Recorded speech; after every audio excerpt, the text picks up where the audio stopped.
Hi there, this is Shauna from the Foil Fox, and I'm here on Paper Tray Ink and Ink to Paper's YouTube channel. And it's a brand new release, and so I once again get to share some new goodies. So this, we're going to start out with these wonderful Feather Friends 8. It is the cutest little bird, and he has a branch to go with him, and of course he has the matching die. These birds have been very, very popular, so and grab them while you can. We try to keep them in stock, but if they're not, we'll get them as soon as possible. And then the tiny blooms.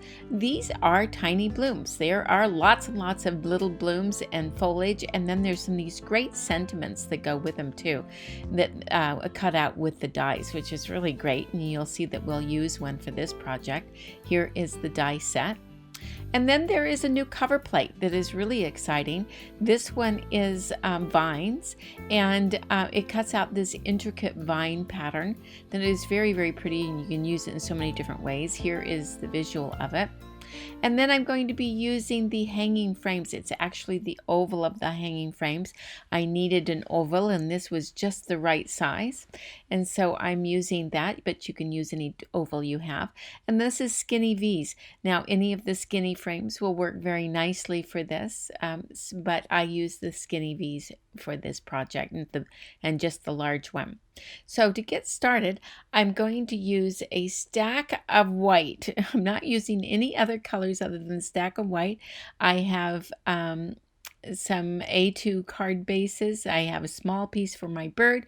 I have a card base, and then I have a big piece that's going to cut out my frame and my vines. So it's just a big stack of white cardstock. So I'm going to start out with cutting the frame and the vine pattern. Again, these are all out of white, and then here's my card base, so I'm going to set that aside, and then I have a panel that sits on the inside of this, and then the panel for the bird. But here I'm going to cut out an oval out of a piece of white cardstock. And now I have all those pieces so that the frame, the vine, and the oval cut out. I have a panel that just fits the same size as that frame. It doesn't stick out on the edges. I want to make sure that it doesn't, but that it fits just inside that, just around the frame. I don't want any gaps inside that frame either. So it is just slightly smaller than the frame itself. Now I'm using two Distress Oxide inks. One of them is peacock feathers that I'm using here, and the other one is peeled paint. And I'm very lightly brushing on some color. I'm going to use the peacock feathers about 2/3 of the way, and then I'm going to go in with the green. I get more intense with the color, kind of where those two colors meet. And then keeping the others fairly light. This is a light card, kind of real springy, and so I'm going more with pastels.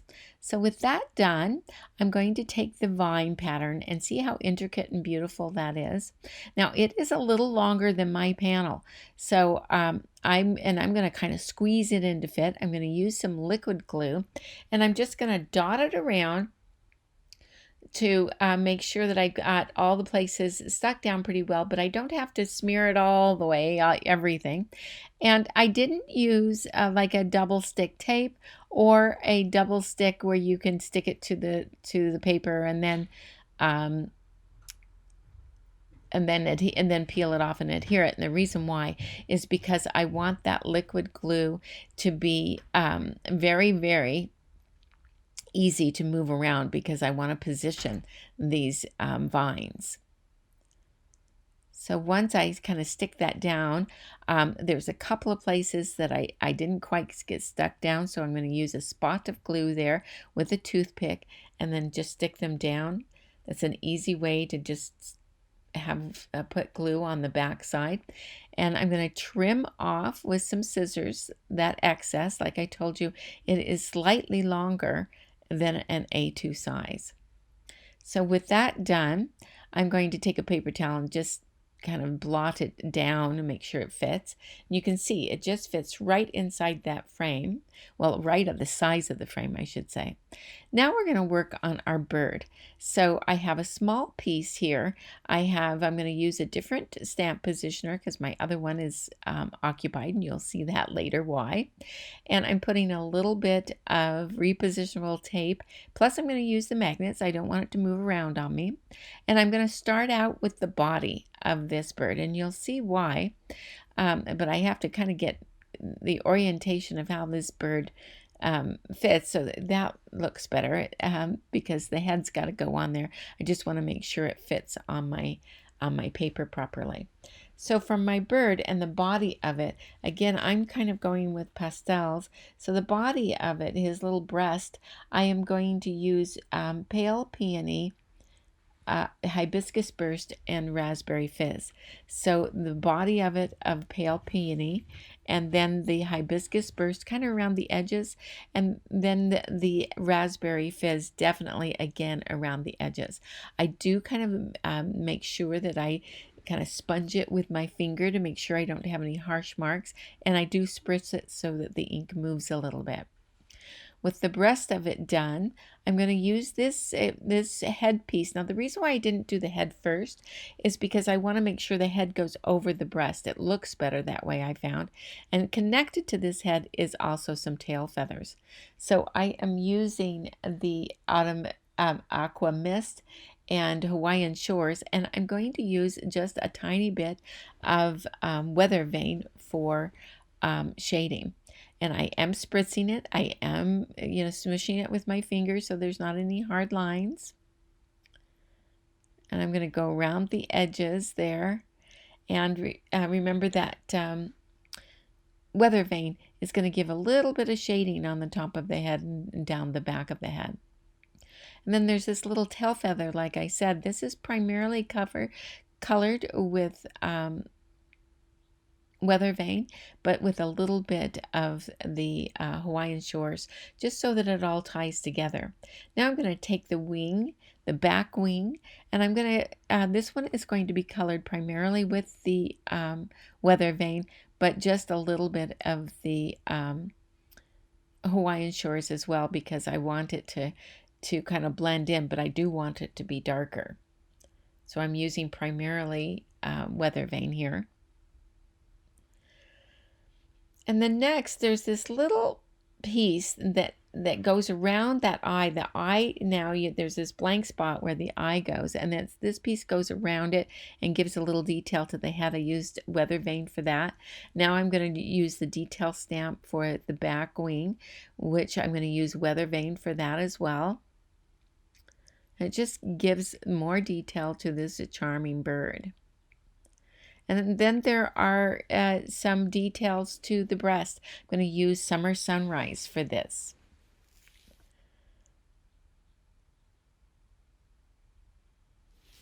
And then now we just have most everything done. We do need to put the beak and the feet in. And the feet I'm going to continue with the Weather Vane. And the beak I'm going to use Summer Sunrise. I'm going to pull this out. Now, there is a little stamp for his eye, but I find I have better luck if I just take a little Pigment Micron pen here and mark it in, but you can use the die that makes that little dot. I just find I can be more precise with a marker.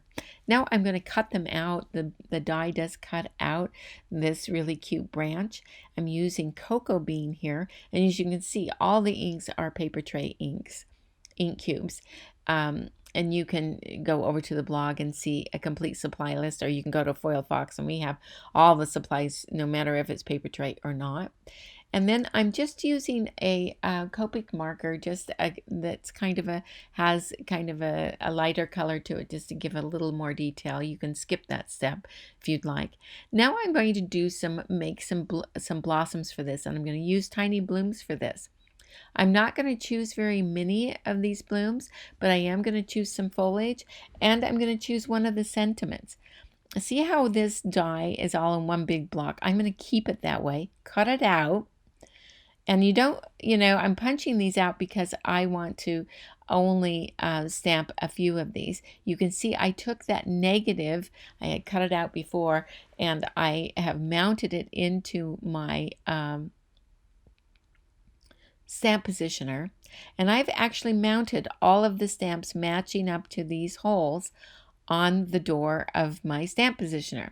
Now I just have to put these little cutouts back in their place, the little positive pieces, the little flowers, and the foliage too, the ones that I'm going to be using. So you can see I'm not using very many of them. See how I have on the door, I have all those stamps. I don't have to worry if I don't put all of them in there, all of the flowers that are available and all the sentiments and all the foliage. If I don't put them in all at one time, then I don't have to worry about overstamping on the one next to it. So I'm just putting in the ones that I am going to use for this project. Now I'm stamping some flowers, and I am using the pale peony and the hibiscus burst and the summer sunrise. And as you probably know, I like to blend a little bit of these colors so that they can add a little interest. For the foliage here, I'm using ripe avocado and pine feather. And every time I finish with one, I take it out so that don't run the chance of stamping, getting a little bit of a different color that I don't want over those. So you can see I stamp these with the pink, and then I'll stamp a little bit of the summer sunrise, and I'll go back to the pink. So you can see that these little sentiments cut out as well, and I stamped off camera with true black ink the thinking of you. Now with some double stick tape, I'm going to put my card base with the vine, that charming vine pattern on top, and I'm mounting it to my card base. I have some foam tape going around my frame. This is the Skinny V's, and I'm peeling that off, and I'm just going to mount that right over top so you can see I don't have any of the background peeking out. And then I'm taking that oval with a little bit of foam tape, and I mounted that in the center, taking the branch, mounted that. Then my little thinking of you, I have a little bit of adhesive on the back of that thinking of you. And of course, this is the time where you start to fiddle with getting it just right. All of these, or most of these, have foam tape on the back of them. Some of them don't, but most of them do, because I wanted a little bit of dimension. So I've got the bird mounted. I'm fiddling with these flowers. Now I'm going to stick in the foliage where I think that will work. And we're nearly done with this card. And there we go, our last piece of foliage, just getting it right the way we'd like it. Now there's a few little details. I use an orange Copic marker for the centers, and then I'm going to take that little, that is a 0.005 Pigma Micron pen, and I'm just making little dots for the centers. Now I'm taking an irresistible Pico embellisher. It's very similar to glossy accents. You can use that if you'd like, if you prefer. And I'm just putting it a little bit over the eye and the beak to add just a little bit of shine. So there it is. And I think this is really welcoming spring. It gives you a nice feel to it. Like I say, this bird, you can make it very realistic if you'd like, or you can make it these fun colors like this one that just is very cheery. I really hope that you enjoyed this video, and I'm glad that you joined me today. If you haven't already, please subscribe, and if you and give us a thumbs up if you enjoyed it as well. And you can always pop over to blog.inktopaper.com, or you can see here these are a few of the new things I use: Feathered Friends 8 mini stamp and die set, the vine cover plate, and the Tiny Bloom stamp and die set. But you go over to Foil Fox, where we have a complete supply list of everything that we used, or you can go to Ink to Paper, and they have a supply list of the paper tray pieces that I used. So again, I want to thank you so much for joining me, and I will see you next time. Bye.